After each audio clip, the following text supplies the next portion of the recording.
Hello and a very warm welcome to all of you. This is Saif Ahmed, your physics teacher. And in today's lecture, we are going to discuss our last article of deformation, that is parallel and series combination of spring. So let's start from the first slide. So students, इस article deformation में हमने various parameters को study किया. इन parameters में आपने Hooke's law study किया, elastic limit study किया और इसके साथ साथ आपने एक्सटेंशन को भी डील किया. लेकिन इन सब कॉन्सेप्ट्स को हमने स्टूडेंट्स अप्लाई किया सिर्फ एक सिंगल स्प्रिंग के ऊपर और हमने उसी स्प्रिंग की एक्सटेंशन निकाली और उसी स्प्रिंग की हमने स्प्रिंग कांस्टेंट निकाला. तो अब टाइम आ गया है स्टूडेंट्स कि इस एक सिंगल स्प्रिंग को अब हम मल्टीपल स्प्रिंग की फॉर्म में एक कॉम्बिनेशन बनाएं और फिर देखें कि क्या सीरीज में स्प्रिंग लगाने से या पैरेलल में स्प्रिंग्स को अटैच करने से क्या हमारी एक्सटेंशन में, क्या हमारे स्प्रिंग कांस्टेंट के ऊपर कोई डिफरेंस पड़ता है कि नहीं पड़ता, अभी जान लेते हैं. सो बेटा स्टार्ट कर रहे हैं इस एनिमेशन से. आई होप सो कि आपको स्क्रीन में प्रेजेंट हो रही होगी. इस एनिमेशन में आपको एक स्प्रिंग नज़र आ रहा है. तो इस स्प्रिंग को मैं यहाँ पे अटैच करता हूँ और इसके साथ ही ये जो लोड है ये स्टूडेंट्स मैं इसके साथ अटैच कर देता हूँ. तो आप देख रहे हैं कि इस टाइम आपके पास जो एक्सटेंशन आई है या जो चेंज इन लेंथ आई है वो स्टूडेंट्स यहाँ से इस पॉइंट से इस पॉइंट तक आ चुकी है. दैट्स मीन एक बॉक्स यहाँ पे आपने काउंट कर लेना है कि जब हमने एक सिंगल स्प्रिंग लगाया उसके साथ एक मैस को हैंग किया तो आपने देखा जो आपके पास एक्सटेंशन आई है वो एक बॉक्स के बराबर आई है. क्लियर? इसी तरह मैं एक और स्प्रिंग स्टूडेंट्स लेता हूं और इस दफा सिर्फ एक नहीं लेता, इसके साथ ही सीरीज में मैं एक और स्प्रिंग को अटैच कर देता हूं और जैसे ही मैं इसके साथ स्टूडेंट्स एक लोड को हैंग करता हूं तो इस दफा आप देख रहे हैं कि दोनों स्प्रिंग जो है वो इक्वल अमाउंट में एक्सटेंड हो गए हैं. अगर आप गौर करें स्टूडेंट्स तो ये जो ब्लॉक है ये इस टाइम काफ़ी नीचे आ गया है क्योंकि यहाँ पे जो एक्सटेंशन है स्टूडेंट्स, यहाँ पे बेटा इस पॉइंट पे ये भी एक ब्लॉक की फॉर्म में है और अगर यही एक्सटेंशन आप यहाँ पे देखें तो आपको यहाँ पे भी एक ब्लॉक नज़र आ रहा है. दैट्स मीन आपने सेम स्प्रिंग लिया, सीरीज कॉम्बिनेशन बनाया टू स्प्रिंग्स का, जैसे ही उसके साथ आपने एक वेट को हंग किया हुआ क्या स्टूडेंट्स कि आपको दोनों स्प्रिंग्स में एक्सटेंशन नज़र आ रही है. दोनों स्प्रिंग में इक्वल अमाउंट में जो चेंज इन लेंथ है स्टूडेंट्स वो आई होप सो कि आप ऑब्जर्व कर सक रहे होंगे. हम इसी डिस्कशन को आगे बढ़ाते हैं. इस स्प्रिंग को स्टूडेंट्स मैं अटैच कर देता हूँ पैरेलल की फॉर्म में. ये एक दफ़ा देख लें, ये स्प्रिंग जो है ये ऊपर एक दूसरे से अटैच नहीं है बल्कि एक किसी सपोर्ट से अटैच है और इसी सपोर्ट को मैं ऊपर हंग कर देता हूँ. अब अगर स्प्रिंग को इन दोनों स्प्रिंग के साथ बेटा मैं एक मैस को यहाँ पे हैंग कर देता हूँ तो अमेजिंग रिजल्ट आपके सामने आ रहे हैं कि यहाँ पे जो एक्सटेंशन इस दफ़ा पैरेलल कॉम्बिनेशन के साथ आई है वो अगर आप ध्यान से देखें स्टूडेंट्स तो आपको एक ब्लॉक भी कंप्लीट नज़र नहीं आ रहा. दैट्स मीन कि आपकी एक्सटेंशन तो काफ़ी कम हो गई या जो चेंज इन लेंथ स्प्रिंग्स में हुई वो इस पैरेलल कॉम्बिनेशन में काफ़ी कम हुई है as compare to the series and as compare to the single spring. I hope so कि इस ऑब्जर्वेशन को आपने कैच कर लिया होगा. इस ऑब्जर्वेशन को एक दफ़ा हम दोबारा डिस्कस कर लेते हैं. मैं स्क्रीन एक दफ़ा दोबारा आपसे शेयर कर देता हूँ पीपीडीज वाली. ओके सो एक दफ़ा स्टूडेंट्स आप लोग दोबारा देख लें इस स्लाइड में अगर आप देखें तो मैंने आपको यही ऑब्जर्वेशन बताई थी कि यहाँ पे जो आपके पास एक्सटेंशन आ रही है वो कुछ इतनी अमाउंट में आ रही है और जैसे ही सीरीज में आते हैं तो सीरीज में ये पोर्शन भी एक्सटेंड हुआ है और इसके साथ साथ बेटा ये वाला जो पोर्शन है ये भी एक्सटेंड हुआ है. क्लियर? लेकिन जैसे ही हम इसको किस में लगाते हैं, पैरेलल की फॉर्म में स्प्रिंग्स को अटैच करते हैं तो आपने देखा सेम मैस को हैंग करने से जो एक्सटेंशन आपके पास आ रही है वो कुछ सिर्फ और सिर्फ इतनी अमाउंट में आ रही है. दैट्स मीन हाफ ब्लॉक की फॉर्म में आ रही है. ठीक है? अगर हम उसको मेजर करें तो ब्लॉक कंप्लीट अगर 10 सेंटीमीटर का है तो फॉर एग्जांपल हम कह सकते हैं कि पैरेलल में वो 5 सेंटीमीटर का हो गया जस्ट बिकॉज हाफ ब्लॉक को इन स्प्रिंग्स ने एक्सटेंड करके कवर किया है. आई होप सो कि आपको इतनी इंफॉर्मेशन या इतनी ऑब्जर्वेशन आपने एब्जॉर्व कर ली होगी। अब इसी को हम मैथमेटिकली फॉर्म में डील करना स्टार्ट करते हैं। सो स्टूडेंट्स, इमेजिन कीजिए कि ये जो लोड मैंने हैंग किया है ये इस टाइम कितने न्यूटन का है, ये इस टाइम 10 न्यूटन का है। सो मैं यहाँ पे लिख देता हूँ कि F is equal to 10 newton. इसका मतलब है ये जो वेट है स्टूडेंट्स, सॉरी ओके, ये जो वेट है W, ये इस टाइम कितना है, 10 न्यूटन है। आप इसको W से रिप्रेजेंट कर लो या F से रिप्रेजेंट कर लो, बहुत ऑब्वियसली सेम रहेगी। अब आपको मालूम है स्टूडेंट्स कि अगर आप 10 न्यूटन फोर्स डाउनवर्ड लगा रहे हो तो just because of the tension phenomena इस स्प्रिंग के अंदर भी ऑपोजिट डायरेक्शन में एक टेंशन क्रिएट हुई हुई है, जिसकी वैल्यू भी कितनी है स्टूडेंट्स, इसकी वैल्यू है 10 न्यूटन। तो आई होप सो कि ये चीज़ तो आपको मुश्किल नहीं इसमें नज़र आ रही होगी। टेंशन में ऑब्वियसली वेट के ये अगेंस्ट है, तो जितना वेट है डाउनवर्ड उतनी ही हमारे पास टेंशन आ गई है। हम इंशाल्लाह मजीद डिस्कशन करेंगे टेंशन पे, लेकिन फिलहाल आई होप सो कि आपको इतनी थोड़ी सी इंफॉर्मेशन इंशाल्लाह ज़रूर होगी। क्लियर? सो सिंपल सी बात स्टूडेंट्स मैंने की कि जितना लोड उतनी टेंशन क्रिएट कर दी, किसके अंदर, स्प्रिंग के अंदर। क्लियर? अब इस स्प्रिंग की लेट्स सपोज कीजिए ये जो स्प्रिंग हमें किसी ने दिया, उसने कहा कि ये जो इसका जो के कांस्टेंट है, जो स्प्रिंग कांस्टेंट है इन सारे स्प्रिंग्स का, जो मैंने सीरीज में लगाए, जो पैरेलल में लगाए, मैं एक वर्ड यूज करूंगा आइडेंटिकल स्प्रिंग्स। क्लियर? इसका मतलब है ये सारे स्प्रिंग्स जो है ये किस फॉर्म में है, सॉरी आइडेंटिकल है, दैट्स मीन सेम मटेरियल के बने हुए हैं। ठीक है, सेम इनका स्प्रिंग कांस्टेंट है, दैट्स मीन कितनी ज़्यादा इसमें हार्डनेस है, कितनी ज़्यादा सॉफ्टनेस है, वो बिल्कुल बराबर है, इक्वल हो गया। गुड। सो के की वैल्यू स्टूडेंट्स हमारे पास है, हमें ये पहले से मालूम है 5 न्यूटन पर सेंटीमीटर। इसका मतलब है कि अगर आपको इस स्प्रिंग के अंदर 1 सेंटीमीटर एक्सटेंशन प्रोड्यूस करनी है तो आपको 5 न्यूटन वेट को अप्लाई करना पड़ेगा। It's simple. अगर नहीं समझ आए तो दोबारा रिपीट करके देख लीजिएगा। ओके, सो हमारे पास इस नंबर 1 स्प्रिंग के लिए हमारे पास दो वैल्यू है स्टूडेंट्स, एफ भी है और हमारे पास के भी है।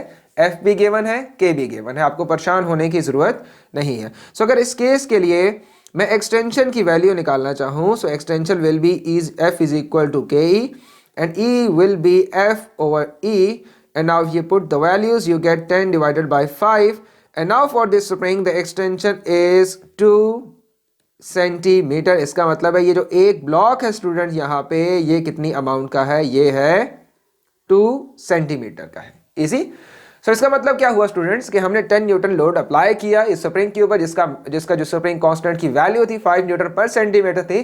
जब हमने ऑब्वियसली 10 न्यूटन अप्लाई की तो ऑब्वियसली एक्सटेंशन कितनी हुई, 2 सेंटीमीटर, क्योंकि 5 न्यूटन से 1 सेंटीमीटर हो जाती है। तो ये बात कोई मुश्किल नहीं थी, आप आई होप सो कि आप पहले भी जानते होंगे। बस आपने जो पॉइंट नोट करना है स्टूडेंट्स वो ये कर लेना है कि आपने देख लेना है कि ये जो एक्सटेंशन इस टाइम प्रोड्यूस हो रही है ये कितनी हो रही है, 2 सेंटीमीटर हो रही है। बस आपने ये चीज भूलनी नहीं। क्लियर हो गया? गुड। अब हम जैसे ही चलते हैं नेक्स्ट सीरीज जिसमें हमने स्प्रिंग्स को लगाया हुआ है, इस कॉम्बिनेशन में अगर हम चलें तो हम देख रहे हैं कि यहाँ पे भी कितनी एक्सटेंशन है, इतनी एक्सटेंशन है, दैट्स मीन 2 सेंटीमीटर। यहाँ पे भी कितनी है, 2 सेंटीमीटर। लेकिन ऑब्वियसली हमें मैथमेटिकली कैलकुलेट करना है तो हम इसको मैथमेटिकली कैलकुलेट कर लेते हैं कुछ इस तरह कि सीरीज में स्टूडेंट्स क्या होता है कि जब भी आप 10 न्यूटन या 20 न्यूटन 80 न्यूटन जितना भी आप वेट हंग करते हो सीरीज में, ये बात मैं बोलने लगा स्टूडेंट्स ध्यान रखिएगा, कंसंट्रेशन एक दफा दोबारा अपनी इधर कर लें। 10 न्यूटन लोड मैं जब हंग करता हूं सीरीज में तो होता क्या है, ये जो 10 न्यूटन लोड है इसकी वजह से जो टेंशन प्रोड्यूस होती है वो इस स्प्रिंग में भी कितनी टेंशन प्रोड्यूस होती है, 10 न्यूटन की, और इस स्प्रिंग में भी कितनी न्यूटन प्रोड्यूस होती है, 10 न्यूटन की टेंशन प्रोड्यूस होती है। इसका मतलब क्या हुआ कि सीरीज में जितना वेट अप्लाई करोगे वो हर स्प्रिंग के पास इक्वल अमाउंट में जाएगा। क्या मतलब निकला, दोबारा सुन ले। 10 न्यूटन अप्लाई किया, 10 न्यूटन ही किसके पास, क्या इस स्प्रिंग के पास, जिसको मैं 1 स्प्रिंग कह रहा हूं, नंबर 1 स्प्रिंग कर, और नंबर 2 के पास भी कितना वेट गया, 10 न्यूटन। इसका मतलब है दोनों स्प्रिंग को बर्दाश्त करना पड़ रहा है, 10 न्यूटन वेट को बर्दाश्त करना पड़े। क्लियर हो गया? इसका मतलब है स्टूडेंट्स कि यहाँ पे अब F की वैल्यू क्या होगी, ऑब्वियसली 10 न्यूटन होगी। यहाँ पे भी लोड की वैल्यू क्या होगी, 10 न्यूटन ही होगी, क्योंकि दोनों स्प्रिंग सेम अमाउंट को बियर कर रहे हैं। क्लियर हो गया? Okay good. सो अब इसको सीरीज के लिए अब हम दोबारा से सॉल्व करते हैं। अगर हम एक स्प्रिंग को सॉल्व करें तो ऑब्वियसली एक्सटेंशन की वैल्यू है, सॉरी लोड की वैल्यू है 10 न्यूटन, इजी, और के की वैल्यू है 5 न्यूटन पर सेंटीमीटर। ठीक हो गया। अच्छा, अब एक्सटेंशन निकालेंगे तो ऑब्वियसली सेम आएगी, किसके लिए आएगी, 2 सेंटीमीटर। लेकिन ये तो सिर्फ एक स्प्रिंग की निकाली है ना, सो इसको मैं E1 कह देता हूं, इजी। तो ये मेरे पास E1 आ गई। और इसी तरह अगर मैं E2 निकालूं स्टूडेंट्स, तो ये भी कितनी आएगी, 2 सेंटीमीटर, ऑब्वियसली, क्योंकि दोनों स्प्रिंग पे कितने कितने अमाउंट की न्यूटन जो है, जो वेट ये बर्दाश्त कर रहे हैं दोनों स्प्रिंग, ये ऑब्वियसली कितना है, 10 न्यूटन, 10 न्यूटन है। आपने जब ये फार्मूला लगाया तो आपके पास E1 की वैल्यू आ गई, और E1 की वैल्यू कितनी आ गई स्टूडेंट्स, ये आई है 2 सेंटीमीटर। दैट्स मीन E1 कितना है, 2 सेंटीमीटर। यहां पे E2 कितना है, 2 सेंटीमीटर। तो टोटल एक्सटेंशन स्टूडेंट्स कितनी हुई, E T is equal to E1 plus E2 is equal to 2 centimetre plus 2 centimetre, and the total extension is now 4 centimetre.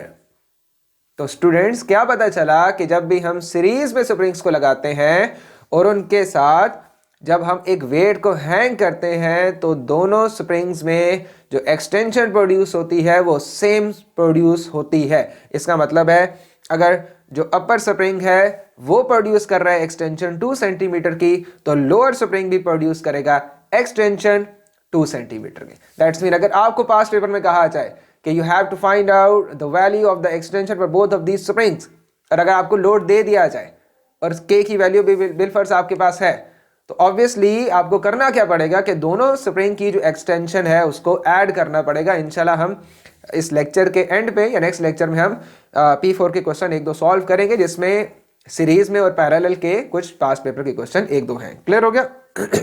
Okay students, तो आपने देख लिया कि जब आपने सिंगल स्प्रिंग लगाया तो आपके पास एक्सटेंशन कितनी थी, 2 सेंटीमीटर, और आपने जब डबल स्प्रिंग लगाए, सीरीज में लगाए, तो आपके पास एक्सटेंशन कितनी हो गई, 4 सेंटीमीटर हो गई। आई होप सो कि आपको समझ आया होगा। अगर नहीं समझ आए तो रिवाइंड करके देखिए, थोड़ा सा बिल्कुल कंफर्टेबल होके इन चीज़ों को देखें, ये इंशाल्लाह समझ आ जाएंगे। ठीक है, क्योंकि आपके सामने मैंने सिमुलेशन दिखाई है और आपने खुद देखा भी कि इन दोनों में जो इफेक्ट प्रोड्यूस हो रहा है एक्सटेंशन का, वो दोनों स्प्रिंग में इक्वल अमाउंट का हो रहा है। दैट्स मीन दोनों को ऐड करना पड़ेगा, क्योंकि जो ऑब्जेक्ट है ये 4 सेंटीमीटर नीचे गया है, तो दोनों को हमें ऐड करके एक्चुअल एक्सटेंशन निकालनी पड़ी। क्लियर? गुड। अब हम देखते हैं स्टूडेंट्स कि यहाँ पे क्या फिनोमेना हुआ है। ये जो हमारा थर्ड केस आ गया है जिसमें हमने पैरेलल में लगाया और हमने देखा ये तो एक्सटेंड हुआ ही नहीं। ठीक हो गया?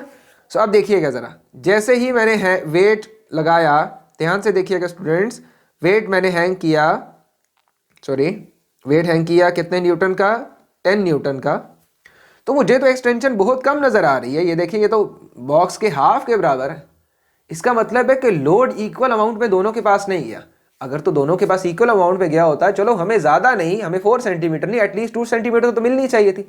लेकिन इसका मतलब है कि लोड जो है ये दोनों स्प्रिंग ने इक्वल अमाउंट में शेयर कर लिया है। दैट्स मीन कि अगर मैं इसको 2 से डिवाइड करूं, चूंकि मेरे पास 2 स्प्रिंग है, दोनों आइडेंटिकल हैं, तो अगर मैं इस F को डिवाइड करूं 2 से स्टूडेंट्स, तो बेटा वैल्यू आ रही है 5 न्यूटन। इसका मतलब है इस टाइम जो इस स्प्रिंग में टेंशन है वो 2 न्यूटन है। क्लियर? और इसी टाइम 5 न्यूटन है, और इसी टाइम जो इस स्प्रिंग के अंदर टेंशन है ये भी कितनी है स्टूडेंट्स, 5 न्यूटन है। जबकि पहले केस में क्या था, अगर लोड 10 है तो ऊपर भी कितनी है, 10। ये देखिए हमने 10 पुट की है। यहां पे क्या प्रॉब्लम हुई, 10 इधर भी थी, इधर भी थी। इसकी वजह से क्या हुआ, दोनों में एक्सटेंशन प्रोड्यूस हुई, then you have to add obviously. Last case में क्या हो रहा है कि जो आपके पास लोड है वो अपने आप को डिवाइड कर रहा है इक्वल अमाउंट में, आइडेंटिकल स्प्रिंग्स में। 5 न्यूटन एक स्प्रिंग को बर्दाश्त करना पड़ता है, 5 न्यूटन एक को बर्दाश्त करना पड़ता है, म्यूचुअल शेयरिंग हो रही है। क्लियर? सो इस केस में अब हम फाइंड आउट करते हैं, किसकी वैल्यू फाइंड आउट करते हैं, एक्सटेंशन की वैल्यू को अगेन हम फाइंड आउट करते हैं। सो लोड हमारे पास कितना है इस दफा, 5 न्यूटन है। गुड, शाबाश। सो अब हम क्या करेंगे, अगेन फार्मूला लगाया, F विल बी 5 न्यूटन। क्यों 5 न्यूटन? क्योंकि स्प्रिंग को बर्दाश्त 5 न्यूटन करना पड़ रहा है। और दूसरी वैल्यू होगी के की अगेन है 5 न्यूटन पर सेंटीमीटर। नाउ बेटा अगर आप एक्सटेंशन निकालोगे तो एक्सटेंशन कैसे निकलेगी, is equal to F over E। Just put the values of F and F and K and you get your answer which is 1 centimeter। So students क्या पता चला, आई होप सो कि आपको लेक्चर समझ में आया होगा, ये वाला कॉन्सेप्ट क्लियर हो गया होगा कि आपके पास जो एक्सटेंशन आ रही है पैरेलल कॉम्बिनेशन में वो कितनी आ रही है, 1 सेंटीमीटर आ रही है, सीरीज में कितनी आई है 4 सेंटीमीटर, और सिंगल स्प्रिंग में तो ऑब्वियसली जितनी आनी होती है 2 सेंटीमीटर आपके पास आई है। क्लियर हो गया? सो अगर हम इससे ऊपर वाली स्लाइड देखें तो आप ये देख रहे हो कि यहाँ पे 80 LB वेट इसके ऊपर अप्लाई किया जा रहा है। क्लियर? ये आपको यूनिट्स देखने ध्यान नहीं दीजिएगा यूनिट्स पे, दैट्स ओके, ये आपके सिलेबस में नहीं है, ठीक है। सो लेकिन आपने जो चीज़ कंसीडर करनी है वही देखिए, आइडेंटिकल स्प्रिंग्स है तो 20 20 20 20, इसका मतलब है क्या हो गई, एक्सटेंशन कम हुई है, तो extension is inversely proportion to spring constant. तो अगर एक्सटेंशन कम तो स्प्रिंग कांस्टेंट ज्यादा और मटेरियल या स्प्रिंग हार्ड हो जाते हैं, इजी। तो हो सकता है आप एक स्प्रिंग के ऊपर फोर्स लगा के 2 सेंटीमीटर प्रोड्यूस कर सकते, लेकिन अब क्या हो रहा है कि 2 या फॉर एग्जांपल 4 स्प्रिंग इकट्ठे हो गए हैं, कंबाइन हो गए, दैट्स मीन आप जितनी भी फोर्स लगाओगे वो आपस में बांट लेंगे, शेयर कर लेंगे। तो जैसे आप हैंड ग्रेपर में यूज करते हो, पैरेलल में स्प्रिंग्स लगे होते हैं, तो आप देखते हो ना, फील करते हो कितना मुश्किल है उसको आपको प्रेस करना, ठीक हो गया। लेकिन जैसे ही इस वीडियो में देखिएगा, जैसे ये पर्सन इस स्प्रिंग के ऊपर फोर्स लगाता है, तो देखिए जब वो फोर्स लगाता है तो दोनों स्प्रिंग एक्सटेंड हो रहे हैं, वो देखिएगा। क्लियर? तो यहां से फिर आपने क्या सीखा कि जब आप सीरीज में लगाते हो तो एक्सटेंशन ज्यादा होती है, यस एक्सटेंशन ज्यादा होती है, एक्सटेंशन ज्यादा तो स्प्रिंग कांस्टेंट की वैल्यू कम, दैट्स मीन कि अब आपके पास जो स्प्रिंग्स है वो ज्यादा सॉफ्ट हो चुके हैं, आप उनमें एक्सटेंशन इजीली प्रोड्यूस कर सकते हैं क्योंकि उनकी लेंथ इंक्रीज हो गई, and length is obviously directly proportion to spring constant, जितनी ज्यादा inversely proportion to spring constant, ऊपर मैंने पिछले लेक्चर में पढ़ाया था, तो अगर आपके पास लेंथ ज्यादा हो रही है तो के की वैल्यू आपके पास क्या हो जाएगी, कम हो जाएगी, और एक्सटेंशन आपके पास उतनी ज्यादा हो जाएगी। इजी। इस स्लाइड को दोबारा देखिएगा, दोबारा अंडरस्टैंड करें, तो इंशाल्लाह नेक्स्ट लेक्चर में हम एक दफ़ा दोबारा इन चीज़ों को रिवाइज करते हैं, फिर हम फाइनल करते हैं टॉपिक्स को। थैंक यू सो मच, अल्लाह हाफिज़।